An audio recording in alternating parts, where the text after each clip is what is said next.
Hello students, આજે આપણે ધોરણ 11 ના ચેપ્ટર નંબર 9 ના લેક્ચર નંબર 2 માં જૈવિક અણુનો પહેલો પ્રકાર પ્રોટીનની સંરચના અને પ્રોટીનનું સજીવોમાં જૈવિક મહત્ત્વ, તો એની આપણે ચર્ચા કરવાની છે. તો સૌથી પહેલાં તો ચેપ્ટર નંબર 9 એ આપણું જૈવિક અણુ એવું ચેપ્ટર છે. તો ચેપ્ટર નંબર 9માં જૈવિક અણુ તરીકે 5 પ્રકારના અણુનો આપણે અભ્યાસ કરવાનો છે. એમાં આપણે સૌથી પહેલાં પ્રોટીનનો અભ્યાસ કરશું. પ્રોટીન પછી આપણે લિપિડનો અભ્યાસ કરવાનો છે. એના પછી આપણે પોલિસેકેરાઇડ એટલે કાર્બોદિતનો પ્રકાર કહી શકો. ત્યારબાદ ચોથા ક્રમનો અણુ છે આપણો ન્યુક્લિક એસિડ. ન્યુક્લિક એસિડ એટલે ડીએનએ અને આરએનએ. અને પાંચમો જૈવિક અણુ ઉત્સેચકોનો અભ્યાસ કરવાનો છે. તો 5 પ્રકારના જૈવિક અણુઓ એનો આપણે આ ચેપ્ટરમાં અભ્યાસ કરવાનો છે. એમાંથી આપણો પહેલા ક્રમનો અણુ પ્રોટીનનો અણુ. તો પ્રોટીનથી આપણે અભ્યાસની શરૂઆત કરવાની છે. તમારા ટેક્સ્ટબુકની અંદર જે વર્ણન આપેલું છે એ અલગ અલગ રીતથી આપેલું છે. પ્રોટીનની અંદર આપણે વાત કરતા હોય તો ઘણા બધા મુદ્દાનો તમારે અભ્યાસ કરવાનો છે. છેલ્લો મુદ્દો આપણો પ્રોટીનની સંરચના છે. અથવા એને પ્રોટીનનું બંધારણ કહી શકો. તો પ્રોટીનનો જ્યારે આપણે અભ્યાસ કરતા હોય તો સૌથી પહેલાં તો પ્રોટીનનો રચનાત્મક એકમ, એનો બંધારણીય ઘટક એમિનો એસિડ છે. તો આપણે સીધું પ્રોટીન ન સમજી શકીએ. પહેલાં તો એમિનો એસિડ એટલે શું, એમિનો એસિડના પ્રકાર કેવા છે, એમિનો એસિડનું બંધારણ કેવું છે, એ આપણે સમજવું પડે. પછી આપણે સમજવું પડે 2 એમિનો એસિડ એકબીજા સાથે જોડાવાથી ડાયપેપ્ટાઇડ કેવી રીતથી બને છે. ઘણા બધા એમિનો એસિડ એકબીજા પેપ્ટાઇડ બંધથી જોડાઈ જાય તો પોલીપેપ્ટાઇડ કઈ રીતથી બને છે. પોલીપેપ્ટાઇડ બન્યા પછી જે પોલીપેપ્ટાઇડની શૃંખલા છે એની સંરચનામાં કેવી રીતથી પરિવર્તન આવે છે, ત્યારે આખો ટોપિક આપણો કમ્પ્લીટ પૂરો થશે. તો ટેક્સ્ટબુકની અંદર વર્ણન તમને અલગ અલગ રીતથી આપેલું છે. પહેલાં તમને એમિનો એસિડનું વર્ણન આપેલું છે. એમિનો એસિડનું વર્ણન આપ્યા પછી 1-2 પેજ મૂકી અને પછી તમને પોલીપેપ્ટાઇડ એટલે સીધું પ્રોટીન એનું વર્ણન આપેલું છે. અને એક જગ્યાએ તમારે પ્રોટીનની સંરચના એવું વર્ણન આપેલું છે. તો 3 અલગ અલગ જગ્યાએ તમને પ્રશ્નની માહિતી આપેલી છે ટેક્સ્ટબુકની અંદર. ટેક્સ્ટબુક સિવાયની જે વધારાની માહિતી છે એની તમને PDF આપવામાં આવી છે.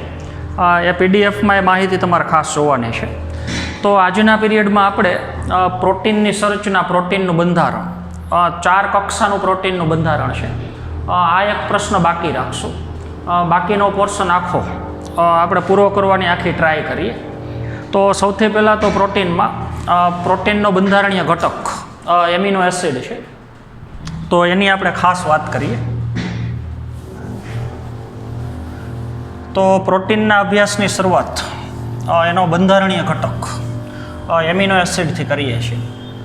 તો એમિનો એસિડ એ મોનોમર છે. એમિનો એસિડ સિંગલ અણુ છે.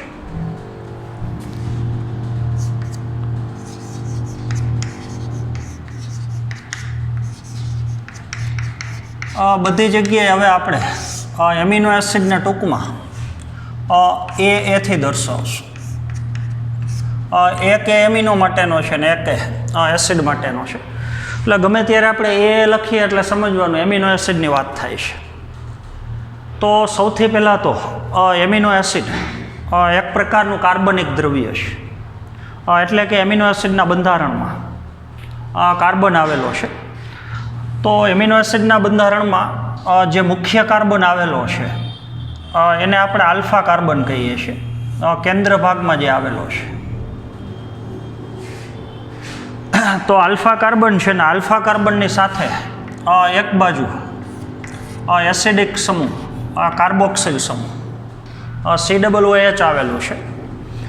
એક બાજુ કાર્બનની સાથે એમિનો સમૂહ, બેઝિક સમૂહ, કાર્બોક્સિલ સમૂહ એસિડિક છે અને NH2 સમૂહ એમિનો સમૂહ એ બેઝિક છે. કાર્બન સાથે એક બાજુ હાઇડ્રોજન જોડાયેલો છે અને કાર્બનના બાકીના ભાગ તરીકે R જૂથ આવેલું છે. તો આપણને ખબર છે કાર્બનની સંયોજકતા 4 છે. તો કાર્બનની 4 સંયોજકતાની સ્થાને 4 અલગ અલગ પ્રકારના સમૂહ, 4 અલગ અલગ પ્રકારના જૂથ આવેલા છે. એક જૂથ તરીકે H છે, એક જૂથ તરીકે કાર્બોક્સિલ સમૂહ છે, એક બાજુ જૂથ તરીકે એમિનો સમૂહ છે અને બાકીના ચોથા જૂથ તરીકે R જૂથ આવેલું છે. તો એમિનો એસિડ એક પ્રકારનો પ્રસ્થાપિત મિથેન છે. આપણે મિથેનની વાત કરીએ તો મિથેનના બંધારણમાં CH4, તો કાર્બનની 4 સંયોજકતા મિથેનના અણુમાં 4 હાઇડ્રોજન દ્વારા પૂરી થયેલી છે. તો મિથેનના અણુનું રૂપાંતરિત સ્વરૂપ મિથેનના અણુમાં આ હાઇડ્રોજનનું પ્રસ્થાપન થઈ જાય, એની જગ્યાએ અન્ય સમૂહ જોડાઈ જાય તો મિથેનનું રૂપાંતરણ થઈ જાય એમિનો એસિડમાં. તો મિથેનનું પ્રસ્થાપિત સ્વરૂપ એટલે એમિનો એસિડ, અથવા મિથેનના 4 સંયોજકતા સ્થાનોએ જે 4 હાઇડ્રોજન જોડાયેલા છે એમાંથી 3 હાઇડ્રોજન દૂર થઈ જાય અને એની જગ્યાએ 3 અન્ય સમૂહ જોડાઈ જાય તો મિથેનનું પ્રસ્થાપિત સ્વરૂપ, રૂપાંતરિત સ્વરૂપ એમિનો એસિડ છે. તો દરેક એમિનો એસિડની અંદર વચ્ચે જે કાર્બન છે એ કાર્બનને તમે આલ્ફા કાર્બન કહી શકો અને એ આલ્ફા કાર્બનની સાથે એક એસિડિક સમૂહ અને એક બેઝિક સમૂહ જોડાયેલો છે, એક કાર્બોક્સિલ સમૂહ ને એક એમિનો સમૂહ. એક બાજુ હાઇડ્રોજન છે અને બાકીના ભાગ તરીકે R જૂથ છે. તો હવે સજીવ સૃષ્ટિની અંદર પ્રોટીનના બંધારણમાં જે એમિનો એસિડ છે એ એમિનો એસિડ એ ટોટલ 20 પ્રકારના છે. તો 20 પ્રકારના એમિનો એસિડ, આ એક પ્રકારનો એમિનો એસિડ થયો.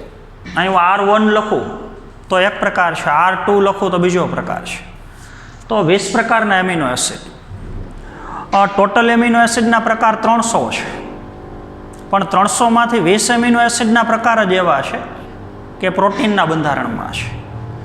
બાકીના એમિનો એસિડ એ પ્રોટીનનો બંધારણીય ઘટક નથી. તો આ ચેપ્ટરમાં આપણે જે એમિનો એસિડના પ્રકાર ભણવાના છે એ પ્રોટીનના બંધારણમાં આવેલા એમિનો એસિડ એની જ આપણે ચર્ચા કરવાની છે. તો 300માંથી 20 પ્રકારના એમિનો એસિડ જે પ્રોટીનના બંધારણમાં છે, તો બધા એમિનો એસિડમાં 3 બાબત એક સરખી છે. કોઈ પણ એમિનો એસિડ આપણે લઈએ તો એમાં 3 બાબત એક જ સરખા પ્રકારની છે. તો દરેક એમિનો એસિડની અંદર કેન્દ્રમાં જે કાર્બન છે એ કાર્બનને કહેવાય આલ્ફા કાર્બન. તો આખો એમિનો એસિડ જ આલ્ફા એમિનો એસિડ કહેવાય. તો કેન્દ્ર ભાગમાં આવેલો એમિનો એસિડ કાર્બન એ આલ્ફા કાર્બન છે ને આલ્ફા કાર્બનની સાથે 2 સમૂહ જોડાયેલા છે. તો આખો એમિનો એસિડ એ આલ્ફા એમિનો એસિડ છે. તો અલગ અલગ એમિનો એસિડની અંદર આ જે R જૂથ છે એમાં વિવિધતા છે. તો એમિનો એસિડના જે 20 પ્રકાર પડે છે એ R જૂથ ઉપરથી છે. 20 પ્રકારના એમિનો એસિડમાં R જૂથ, ક્રિયાશીલ જૂથ એ અલગ અલગ પ્રકારનું છે. આ 3 બાબત એક જ સરખા પ્રકારની છે. આપણે અમુક ઉદાહરણ લઈએ, દાખલા તરીકે આલ્ફા કાર્બન, પછી હાઇડ્રોજન, NH2, એક બાજુ COOH. હવે દાખલા તરીકે R જૂથ તરીકે ફક્ત અહીંયા H આવેલું છે તો એમિનો એસિડનો પ્રકાર ગ્લાયસિન છે. તો 20 પ્રકારના એમિનો એસિડમાં એમિનો એસિડનો સૌથી સરળમાં સરળ પ્રકાર, રાસાયણિક બંધારણની દ્રષ્ટિએ એકદમ સરળ એમિનો એસિડ, કારણ કે એનું R જૂથ એ ફક્ત H જ ધરાવે છે તો એ ગ્લાયસિન છે. તો 3 બાબત આગળ જેવી છે. આ એમિનો એસિડનું સામાન્ય બંધારણીય સૂત્ર છે. તો સામાન્ય બંધારણમાં જેમ તમે R જૂથ બદલાવતા જાઓ એમ એમિનો એસિડ અલગ અલગ પ્રકારના છે. પછી આપણે બીજું એમિનો એસિડ બતાવીએ, દાખલા તરીકે આલ્ફા કાર્બન, H, COOH, એક બાજુ NH2, અને આર જૂથ તરીકે મિથાઇલ સમૂહ છે, દાખલા તરીકે CH3. તો એમિનો એસિડનો પ્રકાર એલેનિન છે. તો એલેનિન પ્રકારના એમિનો એસિડમાં આર જૂથ તરીકે ગ્લાયસિનની અંદર આર જૂથ તરીકે H આવેલું છે, એલેનિનની અંદર આર જૂથ તરીકે CH3 આવેલું છે. હજી એક આપણે એમિનો એસિડ બતાવીએ તો alpha carbon H COOH carboxyl સમૂહ, આ બાજુ NH2 સમૂહ. તો અહીં આર જૂથ તરીકે દાખલા તરીકે CH2 OH આવેલું છે. એટલે જો હાઇડ્રોક્સી મિથાઇલ સમૂહ હોય, CH3 હોય તો ખાલી આ મિથાઇલ સમૂહ કહેવાય, પણ CH2OH હોય તો હાઇડ્રોક્સી મિથાઇલ સમૂહ છે. તો એમિનો એસિડનો પ્રકાર ચેન્જ થઈ ગયો, તો સેરિન પ્રકારનો એમિનો એસિડ છે. તો અલગ અલગ એમિનો એસિડની અંદર અલગ અલગ પ્રકારના એમિનો એસિડમાં આ જે આર જૂથ છે એ અલગ અલગ પ્રકારના છે. તો 20 પ્રકારના એમિનો એસિડના પ્રકાર જે ખાસ કરીને આર જૂથ ઉપરથી પડે છે. અલગ અલગ પ્રકારના એમિનો એસિડમાં આર જૂથની અંદર વિવિધતા છે. તો 20 પ્રકારના એમિનો એસિડમાં સૌથી સરળ એમિનો એસિડ ગ્લાયસિન છે, અને સૌથી જટિલમાં જટિલ એમિનો એસિડ જેનું આર જૂથ એકદમ જટિલ છે એવો એમિનો એસિડનો પ્રકાર ટ્રિપ્ટોફેન છે. તો ખાસ યાદ રાખવાનું છે, સરળ એમિનો એસિડ ગ્લાયસિન છે અને જટિલમાં જટિલ એમિનો એસિડ ટ્રિપ્ટોફેન છે. પછી સિસ્ટીન અને મિથિયોનિન નામના 2 એમિનો એસિડ એવા છે કે એનું જે આર જૂથ હોય અહીંયા બતાવીએ છીએ એની અંદર બંધારણમાં સલ્ફરે આવેલું છે. તો 20માંથી 2 પ્રકાર જ એવા છે એમિનો એસિડના કે જે પોતાના બંધારણમાં સલ્ફર ધરાવે છે. તો અલગ અલગ એમિનો એસિડનું આર જૂથ તમે જોઈ શકો છો જે અલગ અલગ પ્રકારનું છે. ત્યારબાદ આપણે એમિનો એસિડના થોડા ગુણધર્મ જોઈએ.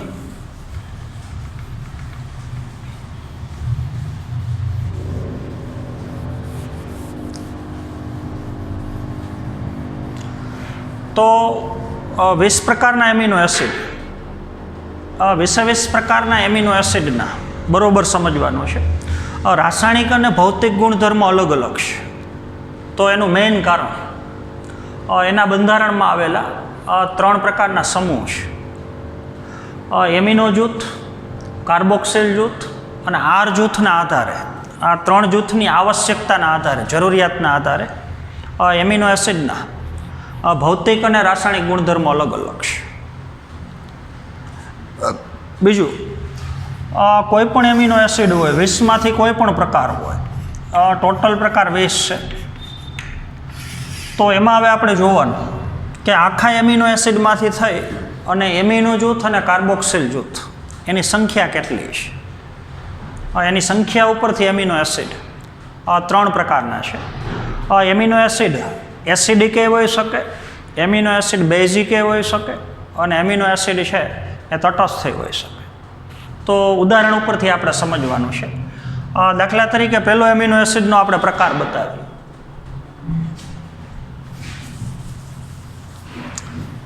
આપણે 3 પ્રકારના એમિનો એસિડ અલગ અલગ રીતથી બતાવીએ. દાખલા તરીકે ગ્લુટેમિક એસિડ નામનો એમિનો એસિડ છે.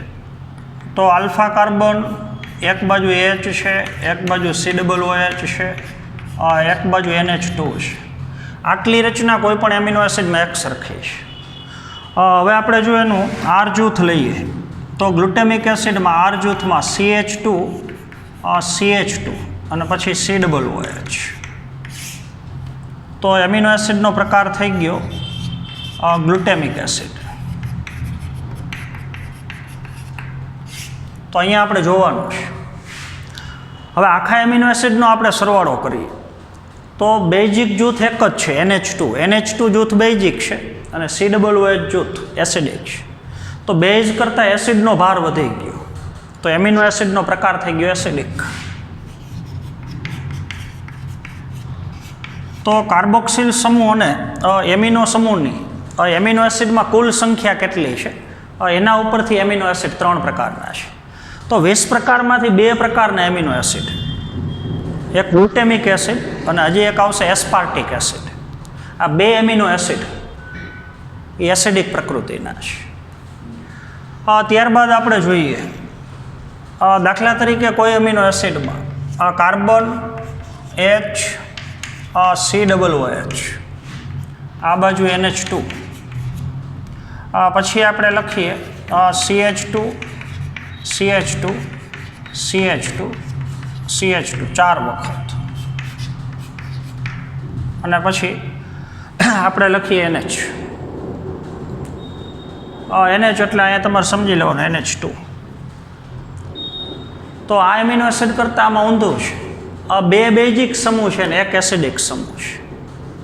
તો એમિનો એસિડનો પ્રકાર બેઝિક થઈ ગયો. તો દાખલા તરીકે લાઇસિન નામનો એમિનો એસિડ છે, લાઇસિન, તો એ બેઝિક પ્રકારનો છે. તો 3 પ્રકારના એમિનો એસિડ, હિસ્ટિડિન, લાઇસિન અને આર્જિનિન. 2 પ્રકારના એમિનો એસિડ, ગ્લુટેમિક એસિડ અને એસ્પાર્ટિક એસિડ, એસિડિક છે, કારણ કે એના આર જૂથની અંદર કાર્બોક્સિલ સમૂહ આવેલો છે. તો કાર્બોક્સિલ સમૂહ 2 થઈ જાય અને બેઝિક સમૂહ એક જ છે. જો આર જૂથની અંદર NH2 સમૂહ આવેલો હોય, બેઝિક સમૂહ આવેલો હોય, તો બેઝિક સમૂહ 2 થઈ જાય ને કાર્બોક્સિલ સમૂહ 1 છે, તો બેઝ ભાર વધી જાય, તો ગુણધર્મ બેઝિક છે. તટસ્થ એમિનો એસિડ, દાખલા તરીકે કાર્બન, હાઇડ્રોજન, COOH, આ બાજુ NH2. હમણાં આપણે દર્શાવ્યું એ પ્રમાણે, દાખલા તરીકે CH2 અને OH, સેરિન પ્રકારનો એમિનો એસિડ છે દાખલા તરીકે. તો આ એમિનો એસિડ તટસ્થ છે.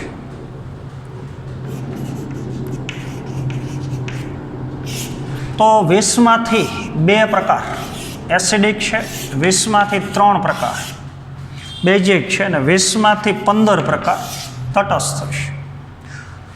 તો જે એમિનો એસિડના આર જૂથમાં બરોબર સમજવાનું છે, એસિડિક કે બેઝિક જૂથ હોય જ નહીં, આ બેમાંથી એકેય જૂથ ન હોય, તો બેયનો ભાર સરખો થઈ ગયો, એક કાર્બોક્સિલ સમૂહ ને એક એમિનો સમૂહ. તો ખાસ યાદ રાખવાનું, એમિનો સમૂહ કરતાં કાર્બોક્સિલ સમૂહ વધારે હોય તો ગુણધર્મ એસિડિક, કાર્બોક્સિલ સમૂહ કરતાં એમિનો સમૂહ વધારે હોય તો ગુણધર્મ બેઝિક, અને કાર્બોક્સિલ અને એમિનો સમૂહ બેની સંખ્યા એક હોય તો ગુણધર્મ તટસ્થ. બીજું, અમુક એમિનો એસિડ એવા છે કે જેનું જે આર જૂથ છે એમાં બેન્ઝીનની રિંગ હોય, તો એને એરોમેટિક સંયોજનો કહી શકો. તો કાર્બન, હાઇડ્રોજન, એક બાજુ NH2, એક બાજુ COOH. અહીંયા દાખલા તરીકે એના બંધારણમાં CH, પછી બેન્ઝીનની રિંગ છે, અને પછી OH આવેલું છે. તો આર જૂથમાં બંધારણની અંદર બેન્ઝીનની રિંગ આવેલી છે. તો જે એમિનો એસિડના બંધારણમાં આવી બેન્ઝીનની રિંગ આવેલી હોય તો એવા એમિનો એસિડને આપણે એરોમેટિક સંયોજનો કહીએ છીએ. ટ્રિપ્ટોફેન છે, ફિનાઇલ એલેનિન પ્રકારનો એમિનો એસિડ છે. તો આ બધા એમિનો એસિડ જે આર જૂથની અંદર બેન્ઝીન રિંગ ધરાવે છે, તો એવા એમિનો એસિડને આપણે એરોમેટિક સંયોજનો કહીએ છીએ. તો તમે જોઈ શકો છો કે એમિનો એસિડના બંધારણમાં આ જે એમિનો સમૂહ અને કાર્બોક્સિલ સમૂહ છે, તો એની સંખ્યા ઉપરથી એમિનો એસિડ 3 પ્રકારના છે. એસિડિક એ હોઈ શકે, બેઝિક એ હોઈ શકે, અને એમિનો એસિડનો પ્રકાર તટસ્થ હોઈ શકે.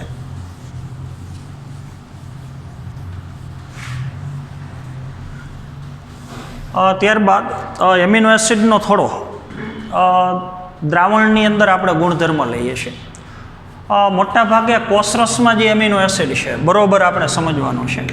આલ્ફા કાર્બન, પછી H, આ બાજુ આર જૂથ છે, આ બાજુ COOH, અને આ બાજુ NH2 સમૂહ. તો દ્રાવણની અંદર જ્યારે એમિનો એસિડ હોય, ખાસ કરીને કોષના કોષરસમાં, તો એમિનો એસિડ પહેલાં તો ઉભય ગુણધર્મી છે. મોટાભાગના એમિનો એસિડ ઉભય ગુણધર્મી છે. એક બાજુ એસિડિક સમૂહ છે અને એક બાજુ બેઝિક સમૂહ છે. તો એસિડ અને બેઝ બેયનો ગુણધર્મ એમિનો એસિડ ધરાવે છે. તો એમિનો એસિડ ઉભય ગુણધર્મી છે, બે પ્રકારના ગુણધર્મ ધરાવે છે. કોષરસની અંદર આવેલા મોટાભાગના એમિનો એસિડ જે આયનિક સ્વરૂપે હોય છે, તેમાં ખાસ સમજવાનું છે. જો કાર્બોક્સિલ સમૂહ પોતાનો એક હાઇડ્રોજન અહીંથી ગુમાવે તો આ બાજુના છેડે ઋણ વીજભાર થશે અને ગુમાવેલો હાઇડ્રોજન અહીંયા ઉમેરાય તો NH2 ની જગ્યાએ NH3 થઈ જાય, તો અહીંયા પ્લસ વીજભાર આવશે. તો મોટા ભાગે દ્રાવણની અંદર પણ એવા દ્રાવણમાં કે જે દ્રાવણની પીએચ બરાબર સમજવાનું છે 5.5 થી 6.3 પીએચ હોય, તો આને આપણે તટસ્થ પીએચ લેવાની. તો તટસ્થ માધ્યમની અંદર એમિનો એસિડને આપણે જે દ્રાવણમાં મૂકી દ્રાવણની પીએચ 5.5 થી જો 6.3 ની વચ્ચે હોય, એકદમ તટસ્થ નથી પણ એસિડિક કરતાં થોડુંક ઓછું, એટલે ગણી લેવાનું તટસ્થ માધ્યમ. તો તરત જ એમિનો એસિડ પોતાનો H ગુમાવે ને H NH2માં ઉમેરાઈ જાય, તો એક બાજુ ધન વીજભાર હોય ને એક બાજુ ઋણ વીજભાર હોય, તો આને જ્વિટર આયન સ્વરૂપ કહેવાય. જ્વિટર આયન સ્વરૂપ એટલે બરોબર સમજવાનું છે. જે દ્રાવણની પીએચ 5.5 થી 6.3 ની વચ્ચે હોય ને એમાં એમિનો એસિડને મૂકો તો એક બાજુ ઋણ વીજભાર છે ને એક બાજુ ધન વીજભાર છે.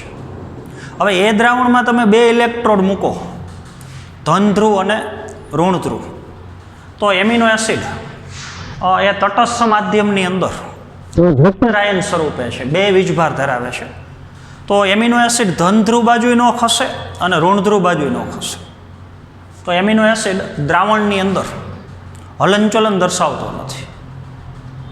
બરાબર સમજવાનું છે. પણ જો આપણે એમિનો એસિડને 5.5 કરતાં પીએચ ઓછી હોય એવા દ્રાવણમાં મૂકી, દાખલા તરીકે, એટલે કે દ્રાવણની અંદર H+ આયન જો આપણે ઉમેરી દ્રાવણમાં, તો આ જ એમિનો એસિડ નું પરિવર્તન કઈ રીતથી થાય છે એ આપણે જોઈએ. કાર્બન H આ બાજુ NH3 ને અહીંયા પ્લસ, અહીંયા COO આ બાજુ R જૂથ છે. તો હાઇડ્રોજન આયનવાળા માધ્યમમાં મૂકો તો એ માધ્યમ એસિડિક છે, એટલે જે દ્રાવણની પીએચ 5.5 કરતાં ઓછી હોય એવા H+ આયનવાળા માધ્યમમાં જો તમે મૂકો તો આ H+ અહીંયા જોડાઈ જશે, તો ફરી પાછું અહીંયા COO H થઈ જશે. તો આ બાજુ જે ઋણ વીજભાર છે એ ઋણ વીજભાર નહીં હોય તો એમિનો એસિડ હવે ખાલી ધન વીજભાર ધરાવે છે. તો એમિનો એસિડ ઉપર ધન અને ઋણ બે વીજભાર તો જ હોય કે જે દ્રાવણમાં એમિનો એસિડ મૂક્યો છે માધ્યમ તટસ્થ હોય. એટલે જો માધ્યમ એસિડિક હોય, બરોબર સમજવાનું છે, તો એસિડિક માધ્યમની અંદર એમિનો એસિડ ધન આયન તરીકે વર્તે છે. તો આ એમિનો એસિડ હવે ઋણ ધ્રુવ તરફ ખેંચાઈ જાય, ઋણ ધ્રુવ તરફ ગતિ કરે, એના પ્રત્યે આકર્ષણ બતાવે. એના કરતાં ઊંધું જો માધ્યમ છે બેઝિક હોય, OH- વાળા માધ્યમમાં તમે મૂકો, એસિડિક માધ્યમમાં મૂકો તો NH3 એમનેમ રહેશે અને હાઇડ્રોજન છે એ અહીં જોડાઈ જાય, એટલે COO પાછળ H લાગી જાય, તો કાર્બોક્સિલ સમૂહ પાછો બની ગયો. તો ઋણ વીજભાર જતો રહીએ, ફક્ત ધન વીજભાર જ હોય. જો તમે એમિનો એસિડને બેઝિક માધ્યમમાં મૂકો તો કાર્બન H આ બાજુ NH3 આ બાજુ COO અહીંયા R જૂથ, તો ઊંધી પ્રક્રિયા થશે. આ બાજુ જે ઋણ વીજભાર છે એ એમનેમ રહેશે, બરોબર સમજવાનું છે.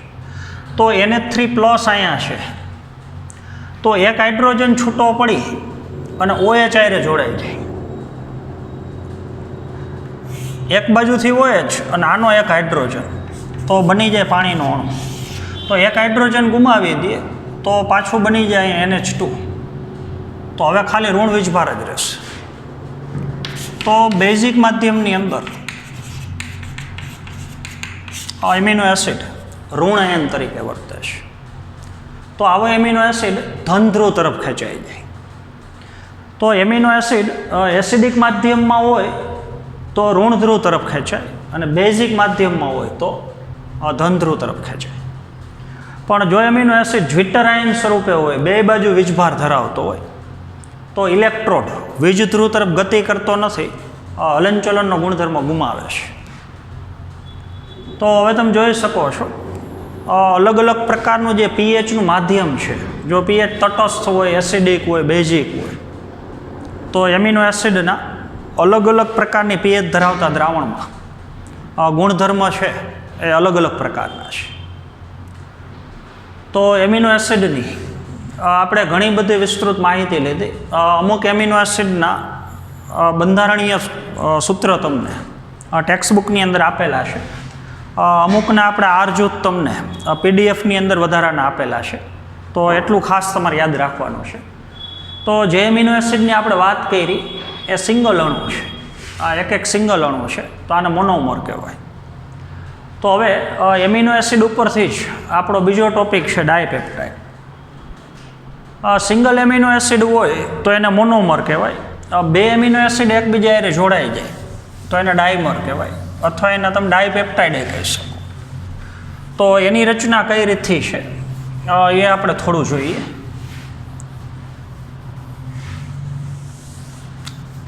તો બીજો ટોપિક આપણો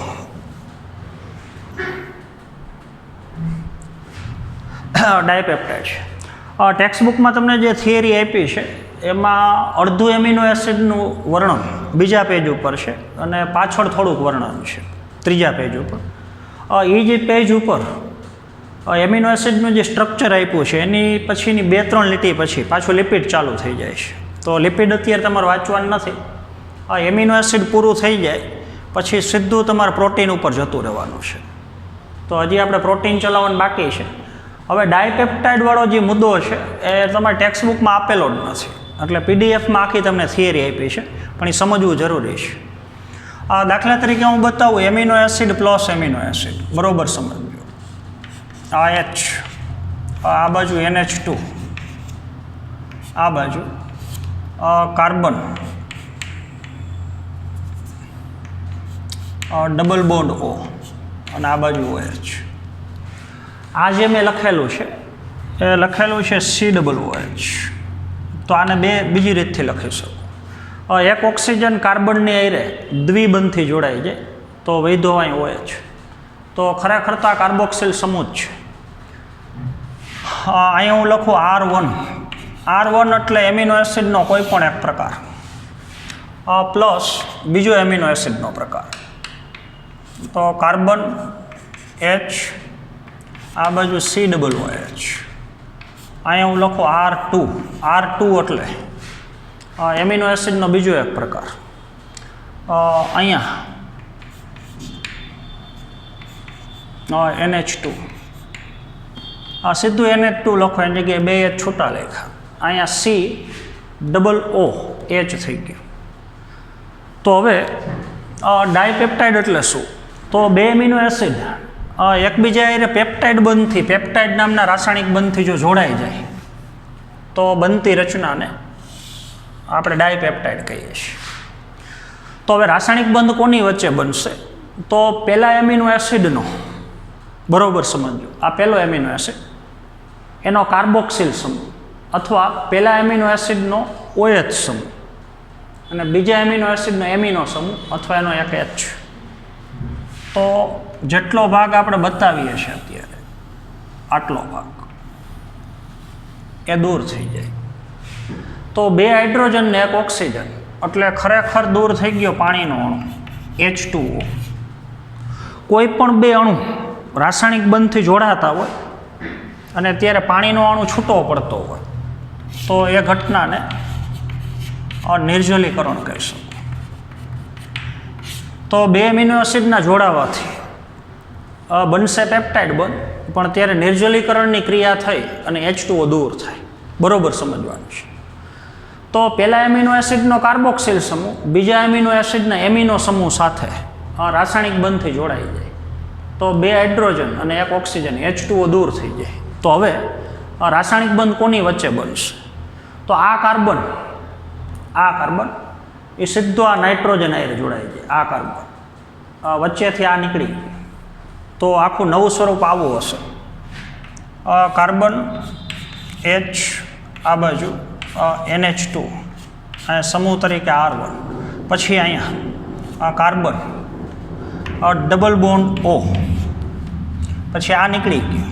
તો હવે આ કાર્બન સીધો આ નાઇટ્રોજન હારે જોડાય છે.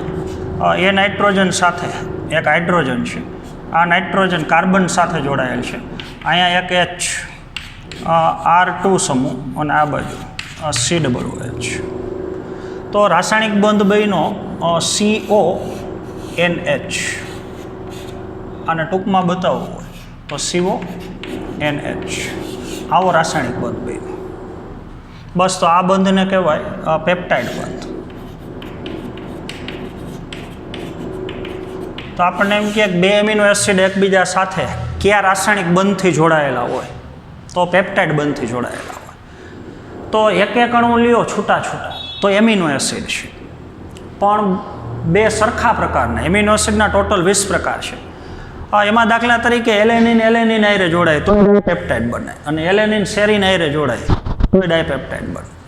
તો બે સરખા પ્રકારના હોય એવા અથવા સરખા પ્રકારના ન હોય એવા કોઈ પણ બે એમિનો એસિડ. બે એમિનો એસિડ એકબીજા સાથે પેપ્ટાઇડ નામના રાસાયણિક બંધથી જોડાય છે, તો બનતો જે આખો અણુ બન્યો એને તમે ડાયપેપ્ટાઇડ કહી શકો. તો એમિનો એસિડ છે મોનોમર છે. મોનોમર એટલે સિંગલ અણુ, અને ડાયપેપ્ટાઇડ છે ડાયમર છે. ડાયમર એટલે બે રાસાયણિક અણુઓ એકબીજા સાથે જોડાયેલા છે. તો હવે આવી જ રચના આપણે પોલીપેપ્ટાઇડ માટે સમજવાની છે. તો તમારા ટેક્સ્ટ બુકમાં ક્યાંય પોલીપેપ્ટાઇડ એવું હેડિંગ નથી, પણ પોલીપેપ્ટાઇડ એટલે ખરેખર સીધું પ્રોટીન થઈ ગયું. તો આપણે પ્રોટીન એટલે શું એ સમજવું હોય તો પહેલાં આ બે સમજવું પડે. પહેલાં તો સિંગલ એમિનો એસિડ એટલે શું, બે જોડાય તો એને શું કહેવાય. હવે આપણો ઘટક છે પોલીપેપ્ટાઇડ, તો આપણે સમજીએ છીએ પ્રોટીન. તો પ્રોટીનની રચના સમજીએ.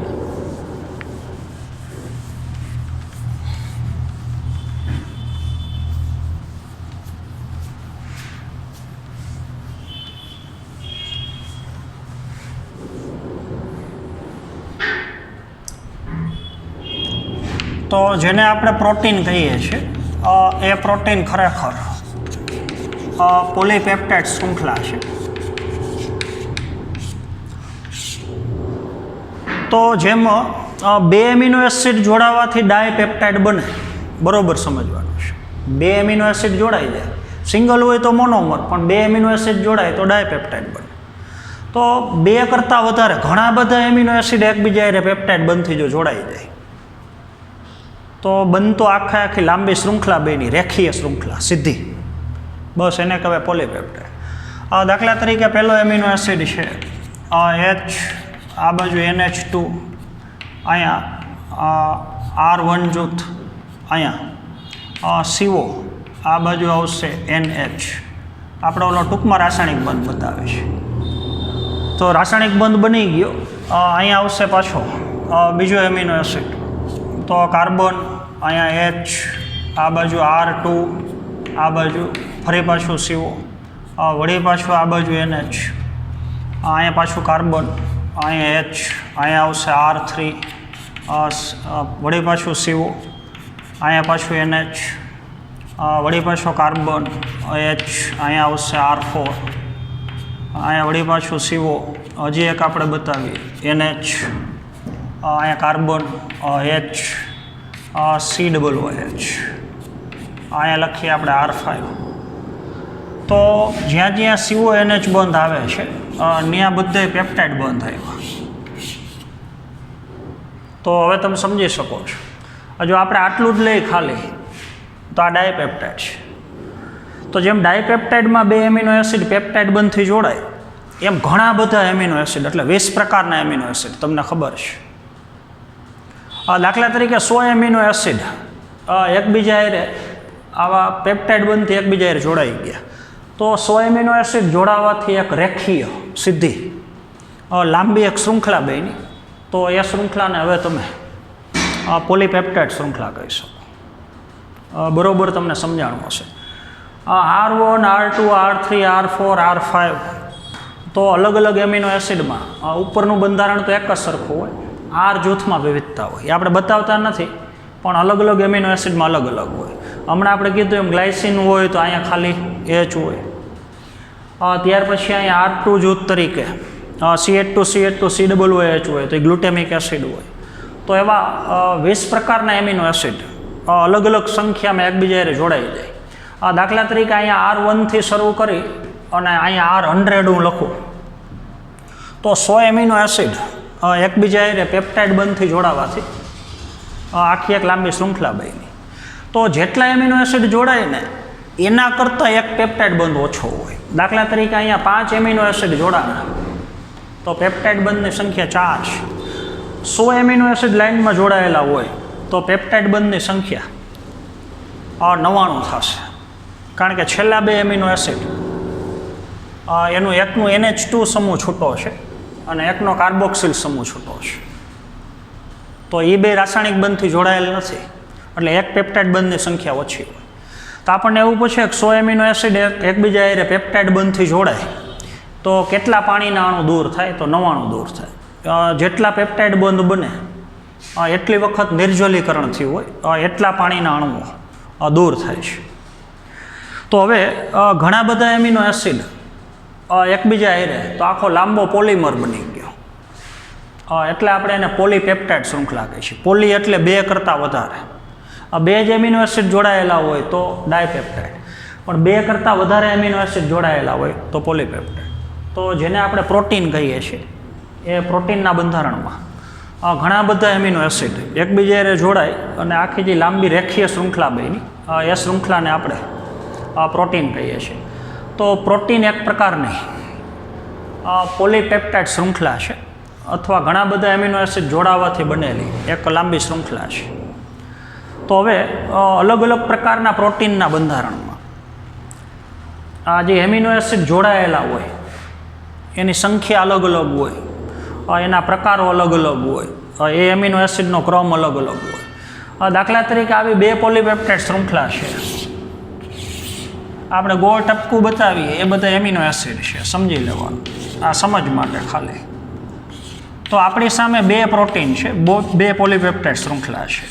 તો અલગ અલગ પ્રોટીનમાં હજી જોડાયેલા એમિનો એસિડ હોય એની સંખ્યા અલગ અલગ હોય.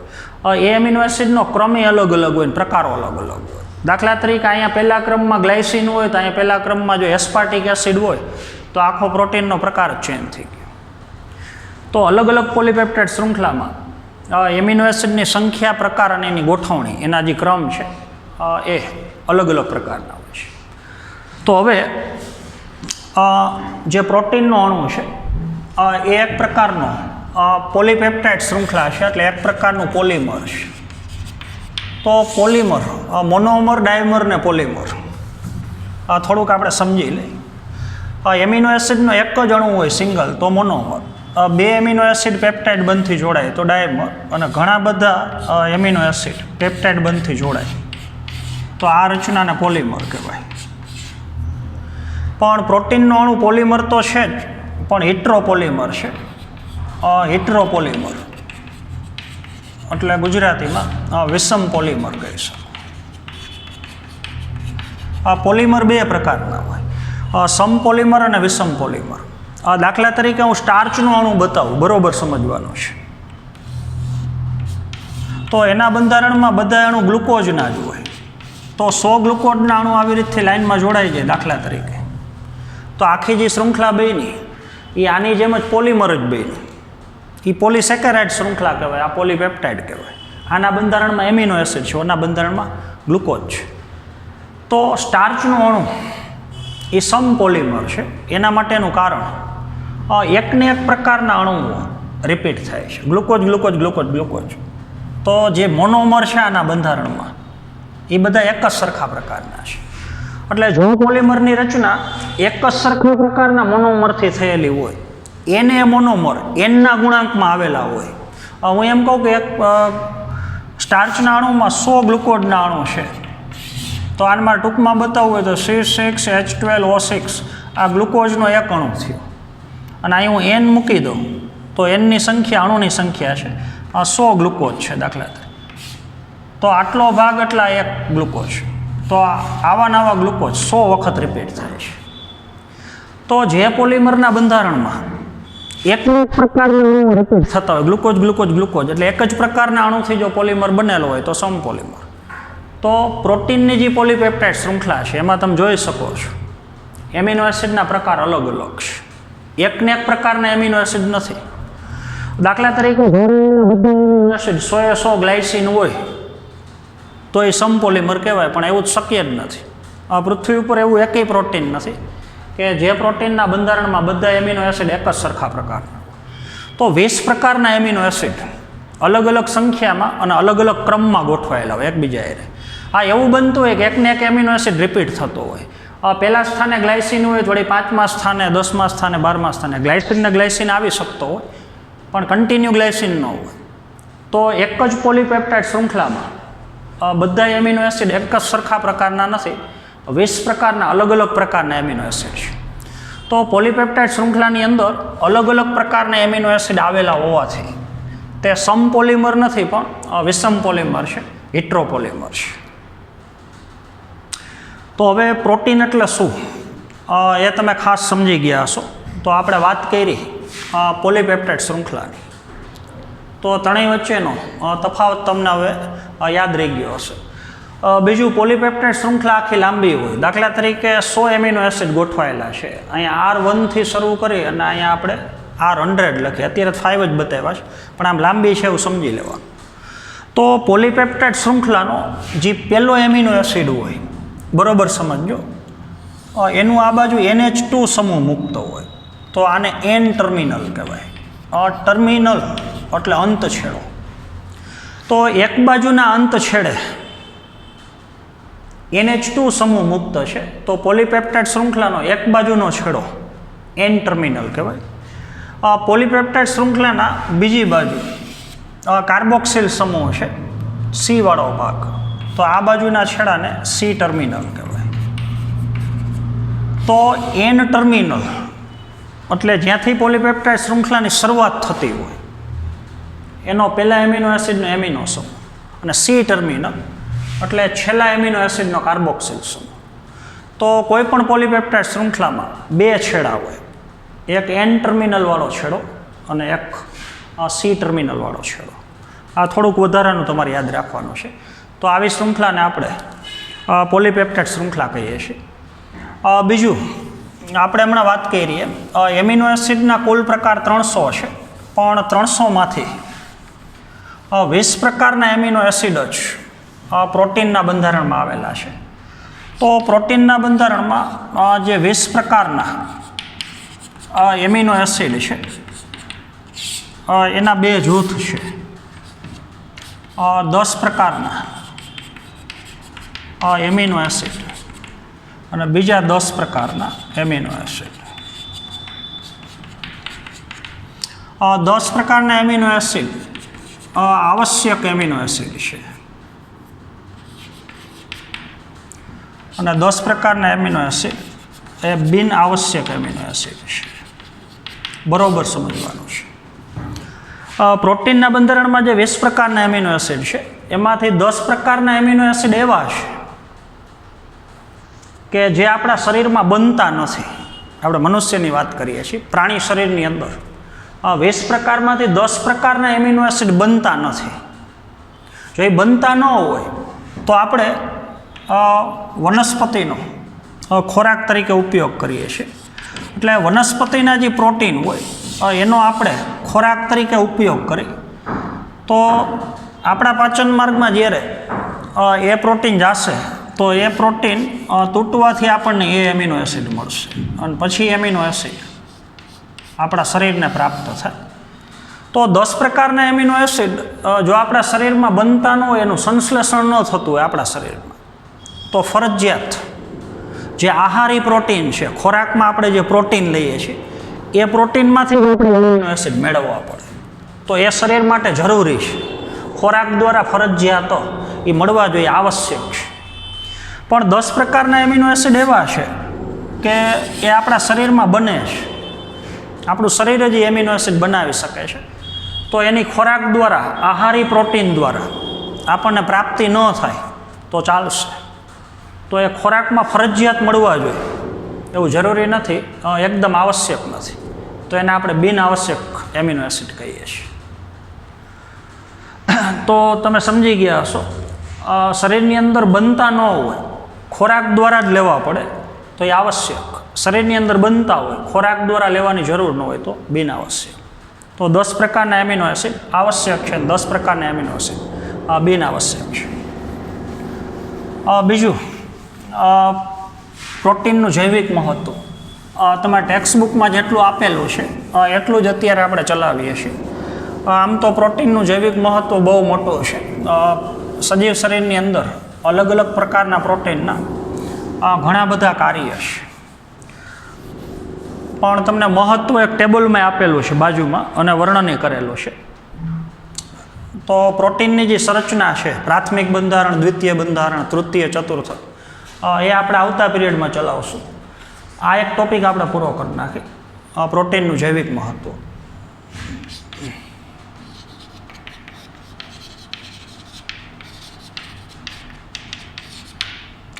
તો પહેલું જૈવિક મહત્વ,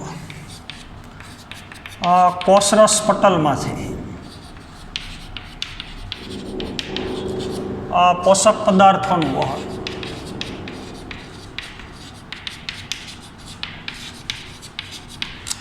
દાખલા તરીકે XYZ કોઈ પણ એક કોષ છે ને, એ કોષમાં ફરતી બાજુ આ એનું કોષરસ પટલ છે. આપણે જાડું બતાવ્યું છે સમજ માટે. હવે દાખલા તરીકે ગ્લુકોઝ ઘટક છે, બરોબર સમજવાનું છે. તો અહીંયા પ્રોટીનની બનેલી એક નલિકા છે, ઓલા આયન માર્ગ જો. એ નલિકાનું નામ GLUT4 છે. GLUT4 એવું નામ એટલા માટે આપ્યું છે કે ગ્લુકોઝનું વહન કરે છે. તો ગ્લુકોઝના અણુને કોષરસ પટલમાંથી પસાર થઈને કોષમાં આવવું હોય તો GLUT4 નામનું જે પ્રોટીન છે એ પ્રોટીનની મદદથી આવી શકે. તો તમે સમજી શકો, કોષરસ પટલમાં જે આવા નલિકામય અલગ અલગ પ્રકારના પ્રોટીન છે, તો એ અલગ અલગ પોષક પદાર્થોનું કોષરસ પટલમાંથી વહન કરે છે. તો કોષરસ પટલમાંથી અલગ અલગ પોષક દ્રવ્યોને પસાર થવા માટેનો પ્રોટીન છે માર્ગ પૂરો પાડે છે. તો એ વાહક અણુઓ જે છે, પોષક દ્રવ્યોનું વહન કરે છે, એ પ્રોટીનના બનેલા છે. તો પહેલું જૈવિક મહત્વ આ છે. બીજું જૈવિક મહત્વ, કોષરસ પટલમાં જે અમુક પ્રોટીન છે એ રિસેપ્ટર અણુ તરીકે વર્તે છે, ગ્રાહી અણુ તરીકે.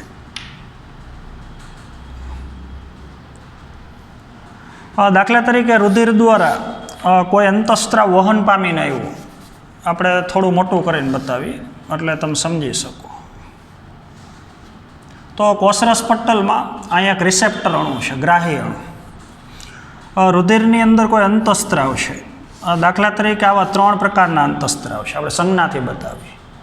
તો આ ગ્રાહી અણુ સાથે આ અંતઃસ્ત્રાવ જ જોડાઈ શકે. બેનું રાસાયણિક બંધારણ મેચ આ બેનું થશે તો અહીંયા અંતઃસ્ત્રાવ જોડાઈ શકે અને પછી અંતઃસ્ત્રાવ આ કોષ ઉપર કાર્ય કરી શકે. તો આવા અલગ અલગ પ્રકારના અંતઃસ્ત્રાવને ગ્રહણ કરવા માટેના, બરોબર સમજ, આવા અલગ અલગ પ્રકારના અંતઃસ્ત્રાવને ગ્રહણ કરવા માટેના કોષરસ પટલમાં આવા ગ્રાહી અણુઓ આવેલા હોય. તો આમાં જે રિસેપ્ટર આવેલા છે, રિસેપ્ટર એટલે ગ્રાહી અણુ, એ પ્રોટીનના બનેલા છે. તો કોષરસ પટલમાં આવેલા રિસેપ્ટર, ગ્રાહી અણુઓ એ અલગ અલગ પ્રકારની સંવેદના, અંતઃસ્ત્રાવોને ગ્રહણ કરે, સુગંધ માટેની સંવેદના ગ્રહણ કરે, સ્વાદ માટેની સંવેદના ગ્રહણ કરે. જીભ ઉપર આપણે પેંડો મૂકીએ તો પેંડો ગળ્યો લાગે છે, એના સ્વાદની આપણે પરખ થાય છે. તો ત્યાં કોષમાં આવેલા જે ગ્રાહી અણુઓ હોય પ્રોટીનના બનેલા, એ સ્વાદ માટેના અણુઓ એને ગ્રહણ કરતા હોય.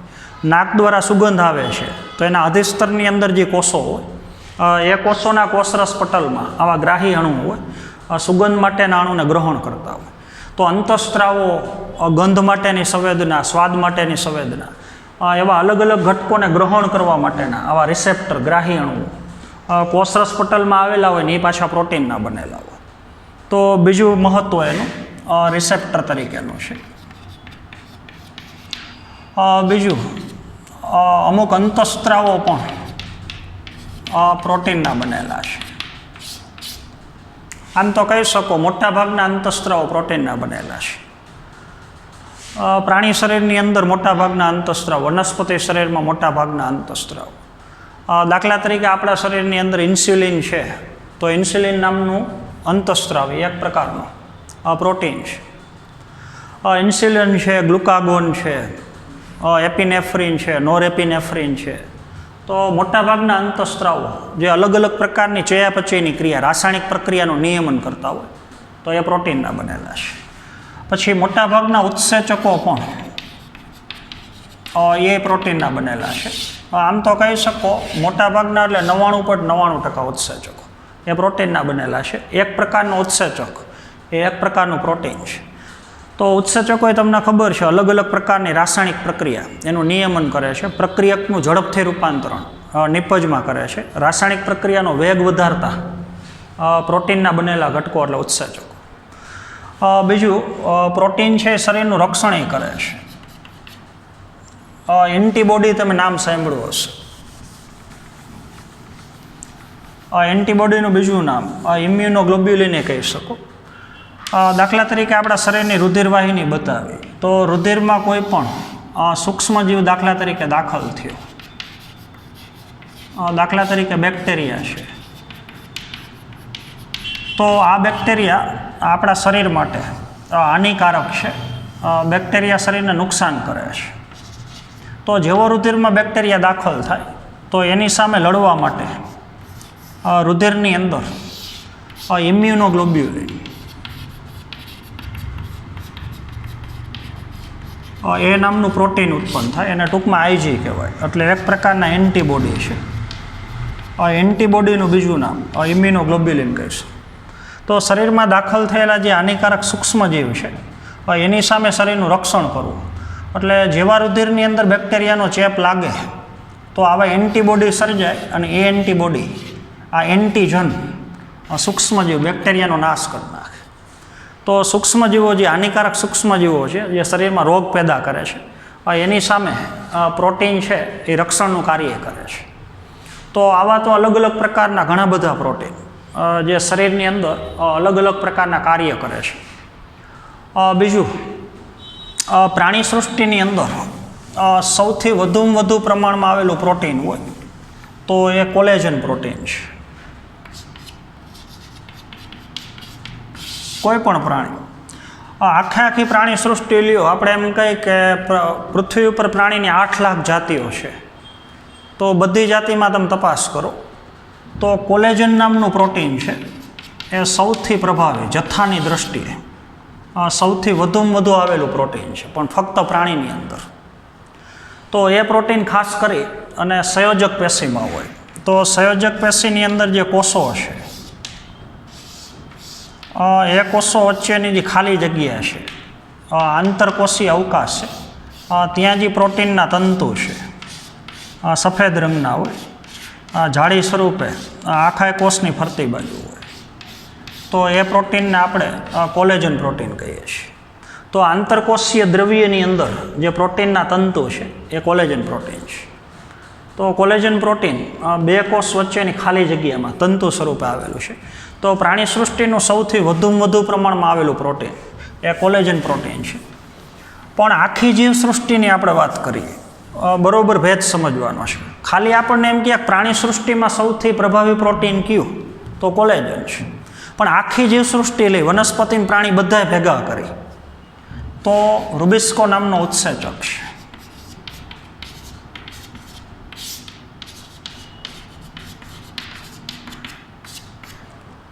વનસ્પતિ સૃષ્ટિ અને પ્રાણી સૃષ્ટિ એટલે પૃથ્વી ઉપરની આખી જીવસૃષ્ટિ લઈને તો જીવસૃષ્ટિની અંદર સૌથી વધુમાં વધુ જથ્થામાં આવેલું પ્રોટીન એ રૂબિસ્કો ઉત્સેચક છે. રૂબિસ્કો ઉત્સેચક ટૂંકું નામ છે. તો આખું નામ છે રિબ્યુલોઝ બાયફોસ્ફેટ.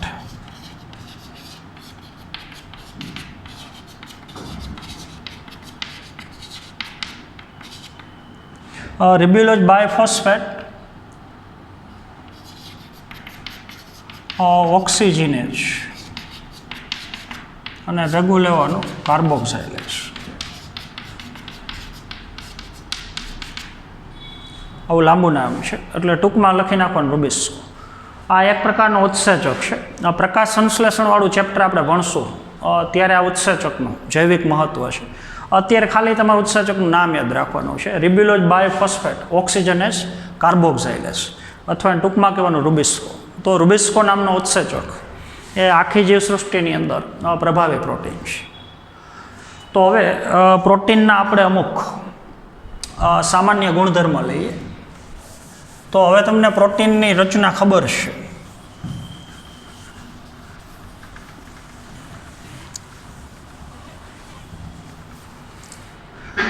તો સૌથી પહેલાં તો પ્રોટીનના બંધારણમાં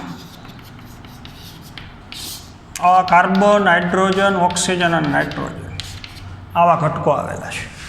ચારેય ઘટકો એમિનો એસિડમાં જ છે, અને એમિનો એસિડમાં હોય તો પ્રોટીનમાં હોય જ, કારણ કે એમિનો એસિડનો બંધારણીય ઘટક પ્રોટીન છે. બીજું, મોટાભાગના પ્રોટીનના બંધારણમાં સલ્ફર એ હોય. તો હમણાં આપણે વાત કરી એ પ્રમાણે બે પ્રકારના એમિનો એસિડ, સિસ્ટીન અને મિથિયોનિન, એના આર જૂથમાં સલ્ફર એ હોય. તો મોટાભાગના પ્રોટીનના બંધારણમાં સલ્ફર એ હોય.